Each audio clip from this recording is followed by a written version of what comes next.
This is the Biz News Podcast, one-on-one conversations with experts in business and personal development. Is time controlling you, or are you controlling it? In her new book, Beyond Success, Acquiring Time, certified management consultant Mary Colak says the only option to get the most value from our time is to control how we use it. She says controlling our time is within our power, and becoming a wise time manager is within our reach. Mary Colak offers her insights into better time management in this Bizgnus Interview podcast. Mary, we are talking about time. And if there is one thing we cannot replace in this world, it's the time that goes by.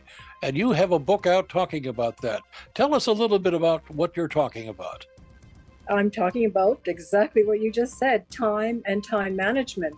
I did write another book previously called Considerations in Making Money. It is part of the same series, the Beyond Success series. And there I discuss about how inefficient organizations and people waste time. So that was sort of a natural evolution into my second book about acquiring time. Time is a precious commodity, as you probably know, as we all know. It's a gift, right? It's a gift. And our human existence makes time finite, even though time is unlimited. So therefore, time is valuable.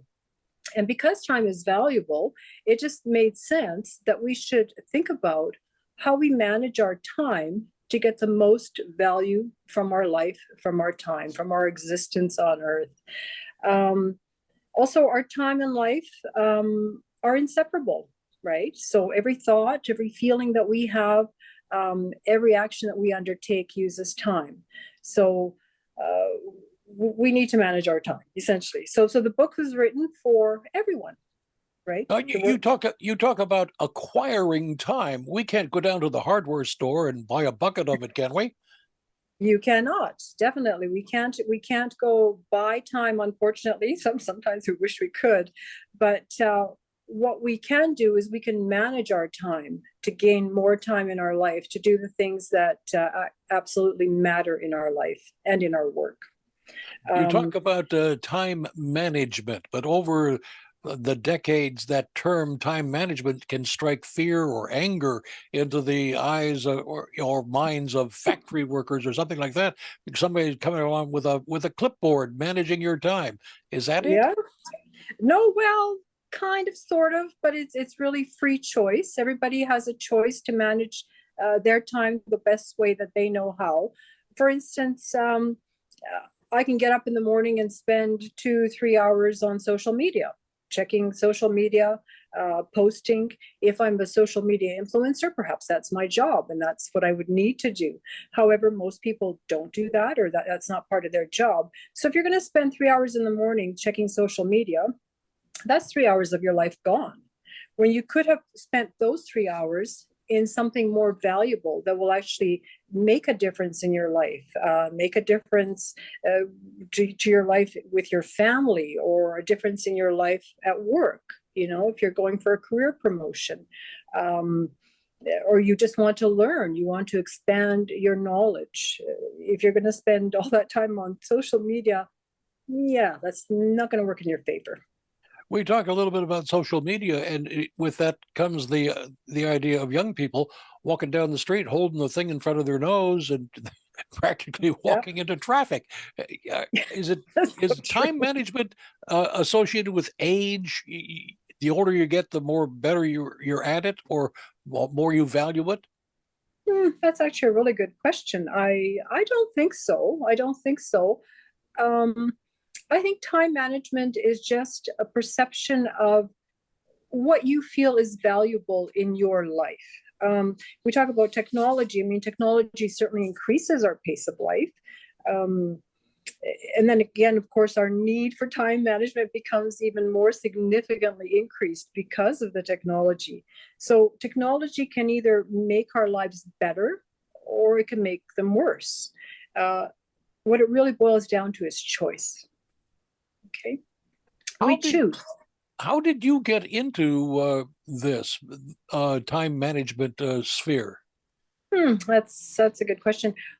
I think I naturally evolved into time management. I worked well, I still do work as a management consultant in the operations management field. And I did some teaching as well in operations management for about 7 years at a university. So I think it was just a natural evolution looking at how businesses are operating, how individuals are operating, and realizing that it's not really about how they're doing it, but it's time management. It's having better control of your time and doing the things that are important versus the things that are unimportant or not useful to you or the organization. So I think it was just a natural evolution. By important, do you mean important to the person or important to the circle of people around that person? Both.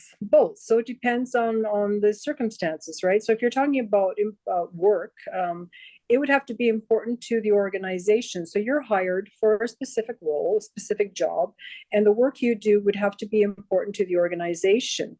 So, for instance, being proactive in creativity and developing new processes, new procedures in the organization, developing relationships, planning your day, making sure that you're also looking at preventative planning, any kind of risk management. Those are important tasks versus the unimportant, like I said, social media. If that's not your job, that's certainly not going to be important. Time wasters, spending time socializing with your friends, spending an hour of your first thing in the morning, spending an hour of your day talking about the baseball game last night, sort of thing, right? How important is that to your organization? It likely isn't, right? But it could be. I mean, it could have some importance to you in developing morale and setting you up for your work day to ensure that you do have some creativity and you do have good feelings about being at work and progressing with your day that way. But again, it's just being able to manage the time and not overdo things.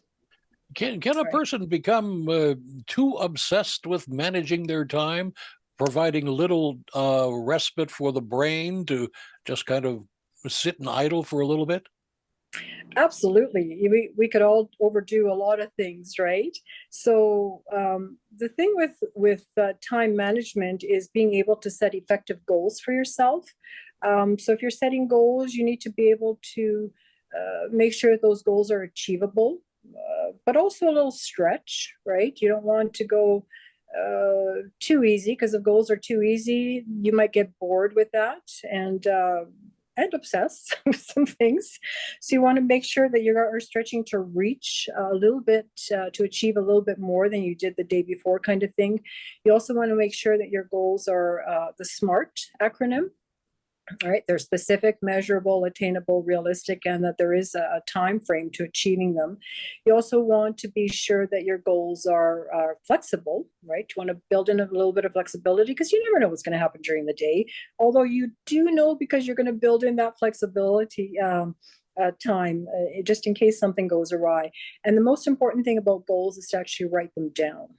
Right. So as long as they're written, you have them in front of you, whether it's in an email or text, however people work these days. Paper is also good, because once your goals are written, you can see them and actually work towards them. Mary, have you encountered any commonality of problems in the people you have worked with to try to improve their time management? Yes, I have, actually. And what's interesting is that organizations typically tend to blame the person for not achieving, not being on time. But what I have found, it's not the people. Typically, it's the process that they are following. So that's not kind of really fully time management, but it is the process. Sometimes processes are developed with good intentions. Somebody had a great idea at the beginning. Let's say there's a spreadsheet. Somebody's maintaining a spreadsheet. And through the years, this spreadsheet has evolved. More players have come on and said, oh, let's add another column. Let's add another row. But there was really never much thought to why we should add another column or why we should add another row into the spreadsheet. And then the individual will just keep maintaining it. I did have one like that. He kept maintaining this spreadsheet, but the information in there was so useless, and he spent so much time in the maintenance that in the end, we finally figured out that it's not you, it's actually the process in the spreadsheet. So scrap the spreadsheet, start over, and have some value to the organization and to the individual who's actually managing it. So that's a commonality that I have found. It's typically the process and not the person. So people generally have good intentions. I think we all have good intentions every morning when we get up. You know, we do think about what we're going to do during that day. But sometimes, like I say, the process will get in the way. How has this affected your life as you have developed these thoughts and these action plans? How has it affected my life? Right. Have you changed much? Oh, that's actually a really good question. I think perhaps the change is that I've realized that there really is a certain process, a right way to do, well, the best way to do a process. As far as time management, I think I've always been a little bit anal about my time, making sure that I do the the right things for me for that particular day. That's not to say that I don't procrastinate. I think everybody has to do that occasionally, just to de-stress, you know, get your brain back into, you know, a position kind of thing. Because you can't always keep going like the Energizer Bunny. I suppose the Energizer Bunny can, but you do have to stop sometimes. So as far as my life goes, I think that there's always been a little bit of that need to be organized. So this was just a natural evolution to go into dig a little bit deeper into time management and productivity and all that good stuff. Now, you took time to write a book about this. Tell our listeners again the name of the title. I did. Thank you. Yes, it's Beyond Success, Acquiring Time. Here's the book. I don't know if you can actually see it there. So that's my second book. And my first book was about money. So considerations in making money, Beyond Success. So again, this one led to the second one because when you talk about money, you're talking about wasted time, wasted resources, naturally evolved to Beyond Success, Acquiring Time. A third book in the works? A third book is in the works. It's on productivity and lean management, which is something that organizations, some organizations are not that good at that. So I'm going to write about that. And then I have a fourth book coming out as well. It's on communication. And my fifth one in the series is on records management, something that most organizations and individuals have a little bit of difficulty grasping. And of course, with the electronic filing, kind of wreaked havoc on the physical filing world. Librarians kind of went nuts about that, but it's all good. It's all good. Are you writing these simultaneously? No, I write them one at a time, but I do have a collection of blogs, newsletters that I've written over the years. So I do pull information from that, and then I expand on that, do a little bit more research on what's more current in today's world. But yeah, I mean, the topics really do overlap, right? So if you're looking at an organization or even an individual, I mean, we're all interested in having a good process, whether it's at home or at work. We're all interested in having good communication with our coworkers, with our family, our friends. We all want good time management skills to get the most value out of our life. We all want to be able to save money, and the best way to do that is focus on where we waste our money.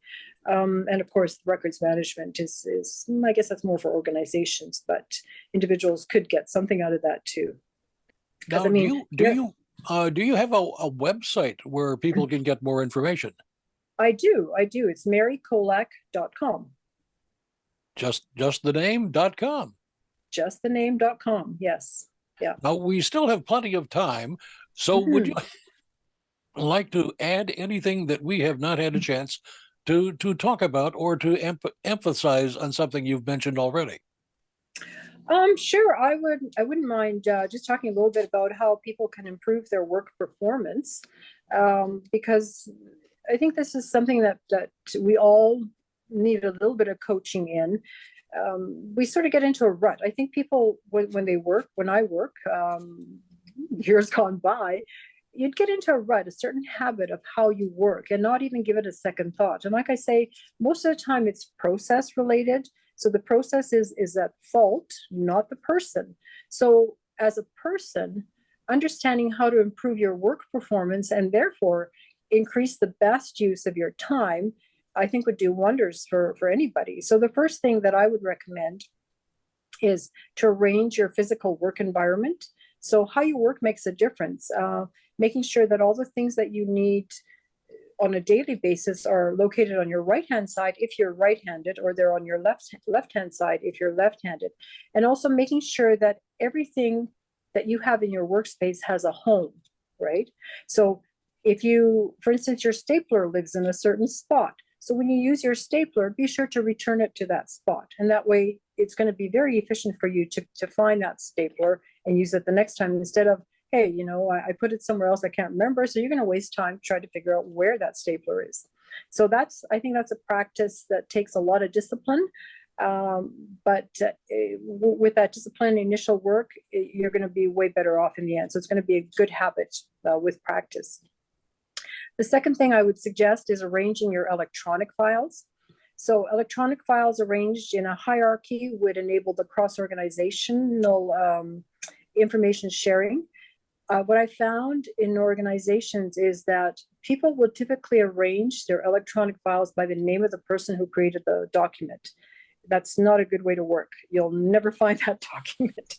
So they need to be arranged by topic, right? So just, if you think about a library, you go into a library, you search by topic, right? Not by the person's name.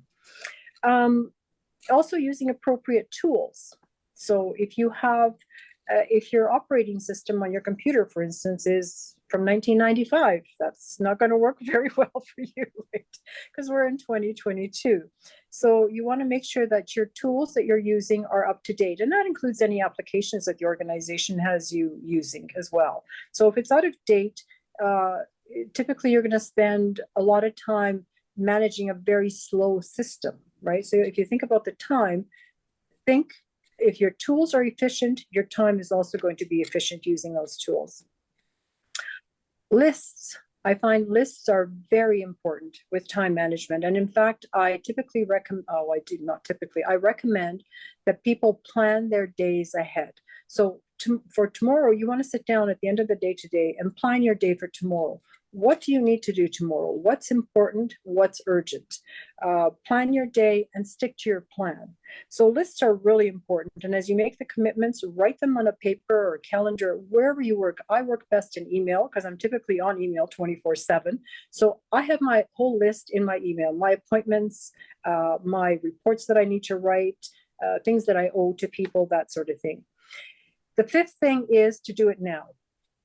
Right. So now, if you've got a task that takes 5 minutes or less, do it now. So the really quick things, don't save them up. What I find is people will typically go, well, I'm going to do the really important things first, which you have to do.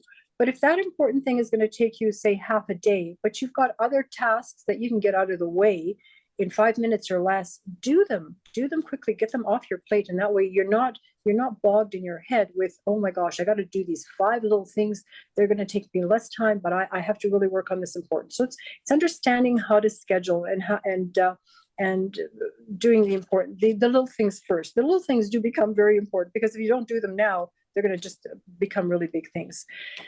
The next thing is to unitask. So this is the opposite of multitasking. Multitasking is not good for productivity. You might seem like you're accomplishing more, but you're not. So for instance, let's say you have 4 things to do. They're all very important, and you're going to be doing them simultaneously. Well, you're not really doing any of those tasks any favors, because if you've got 4 things, that means you're giving 25% of your focus to each of those 4 tasks, instead of giving 100% focus and doing your best on one task. So again, scheduling is really important, and not multitasking. The other thing I would suggest is to problem solve and not blame. Okay, so using a problem-solving approach is the best way to become proactive. If you find a problem, You spend a lot of time, for instance, university students, if they spend a lot of time attending classes, but they can't seem to grasp the course concepts, don't blame the instructor. Don't blame the textbook. The solution is probably spending more time learning the ideas instead of rushing through the material. Okay, so it's problem solving is really important. And another tip is to work with your energy cycle. So people have different energy cycles in the day. Some people are morning people, some work better in the afternoon, some are night owls. So scheduling your important work for when your energy cycle is the highest is the best way to get the good bang for your buck, so to speak, right? So good value out of your time. And knowing yourself, so knowing your strengths and weaknesses, knowing what's going to work for you, what won't work for you. Just because it's in your job description doesn't necessarily mean that you have to do it all on your own. Some people are lucky enough that they can delegate to others. If you can't delegate, if you find that the task is too difficult, find a mentor, talk to your boss, see if it can be reassigned somehow, that sort of thing. And I think the other very important aspect is to de-stress, right? So stress is can severely impact your time management skills. It can impact your productivity. And some people don't think about it in these terms, but if you're stressed, you are not going to be a good time manager. You are not going to be productive. And when you are in a good frame of mind, your productivity improves, and so does your power. Okay, so your power as an individual, either at home or in your work. So those are my, I guess, closing remarks to help improve work performance and save time, become a good time manager in your life. So those are all the considerations that I would throw out there to help people become better at managing their time in their life. You've been watching the Biznews Podcast. We welcome your input. Send your email to editor@biznews.com. Thanks for watching.